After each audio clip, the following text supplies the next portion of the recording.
আগামী জাতীয় সংসদ নির্বাচনের দিনে হবে গণভোট। জাতির উদ্দেশ্যে দেওয়া ভাষণে এমনই ঘোষণা দিয়েছেন অন্তর্বর্তী সরকারের প্রধান উপদেষ্টা ডক্টর মোহাম্মদ ইউনূস। সেদিন 4টি বিষয়ে একটি প্রশ্নের উপর হবে এই গণভোট জানিয়ে এরই মধ্যে প্রতিক্রিয়া জানিয়েছে দেশের 4টি দল। এসআই রাজ জানাচ্ছেন বিস্তারিত। জাতীয় সংসদ নির্বাচনের দিন গণভোটের আয়োজন করা হবে বলে জানিয়েছেন অন্তর্বর্তীকালীন সরকারের প্রধান উপদেষ্টা অধ্যাপক ডক্টর মোহাম্মদ ইউনূস। তিনি বলেছেন, এতে সংস্কারের লক্ষ্য কোনোভাবেই বাধাগ্রস্ত হবে না। বৃহস্পতিবার দুপুরে জাতির উদ্দেশ্যে দেওয়া ভাষণে এই ঘোষণা দেন তিনি।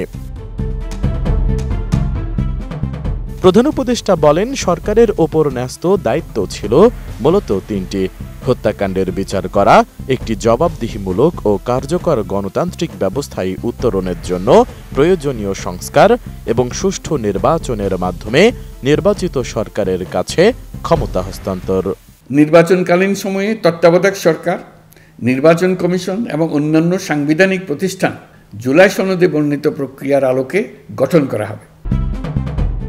জুলাই সনদ বাস্তবায়নে গণভোট ইস্যুতে ডক্টর মোহাম্মদ ইউনূস বলেন, জাতীয় নির্বাচনের মতো গণভোটও ফেব্রুয়ারির প্রথমার্ধে একই দিন অনুষ্ঠিত হবে।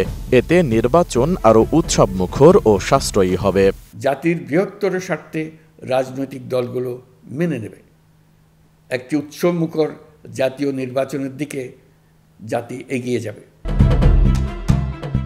এদিকে প্রধান উপদেষ্টার বক্তব্যের প্রতিক্রিয়ায় বিএনপির স্থায়ী কমিটির সদস্য সালাউদ্দিন আহমেদ বলেছেন, ভাষণের মাধ্যমে স্বাক্ষরিত জুলাই সনদ লঙ্ঘন করেছেন প্রধান উপদেষ্টা। যে সমস্ত প্রস্তাবনা দিয়েছেন তার ভাষণে, মুদ্রা কথায় বলতে গেলে তিনি জুলাই জাতীয় সনদের স্বাক্ষরিত সনদের লঙ্ঘন করেছেন। কারণ সেই সনদের স্বাক্ষরকারী তিনি একজন। স্বাক্ষরিত জুলাই সনদকে মূল দলিল হিসাবে ধরে নিয়েছেন। নতুন বাংলাদেশ গড়তে এলো জুলফিকার স্টিল। জুলফিকার স্টিল, ইস্পাত দৃঢ় অঙ্গীকার। এ সময় গণভোটের 4টি প্রশ্ন জনগণের ওপর জবরদস্তি বলে মন্তব্য করেন সালাউদ্দিন। তিনি বলেন, গণভোটের জন্য 4টি প্রশ্নের একটি পিআর নিয়ে ভিন্ন মত আছে। এ নিয়ে কোনো সিদ্ধান্ত হয়নি।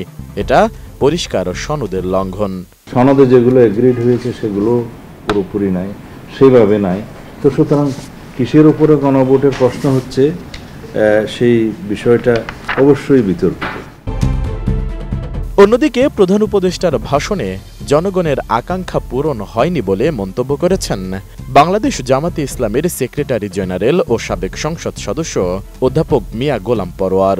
জাতির মৌলিক ইস্যুতে একটা জাতীয় ঐক্যের পরিবেশ তৈরি করে নাশকতাকারীদের অবশিষ্ট চক্রান্তটা আমরা নিঃশেষ করে দিতে পারি। 13 নভেম্বর বিকেলে এক সংবাদ সম্মেলনে গোলাম পরোয়ার বলেন, একই দিনে জাতীয় সংসদ নির্বাচন ও গণভোট আয়োজনের ঘোষণায় সংকটমুক্ত স্বচ্ছ নির্বাচনের আশা করেছিলাম, কিন্তু সেখানেই সেই সংকটটা রয়ে গেল। একই দিনে গণভোট আর জাতীয় নির্বাচনের ঘোষণা দেওয়ায় জনগণের আকাঙ্ক্ষা পূর্ণ হয়নি।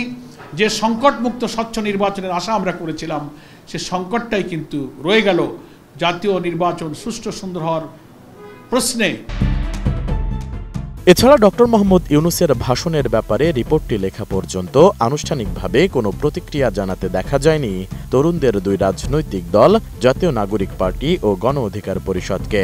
তবে দলীয় ফোরামে আলোচনা করে খুব দ্রুতই প্রতিক্রিয়া জানানো হবে বলে জানান এনসিপির যুগ্ম সদস্য সচিব, মিডিয়া সেল সম্পাদক মুশফিকুস সালেহীন ও গণ অধিকার পরিষদের সাধারণ সম্পাদক রাশেদ খান। এসআই রাজ, এটিএন নিউজ, ঢাকা।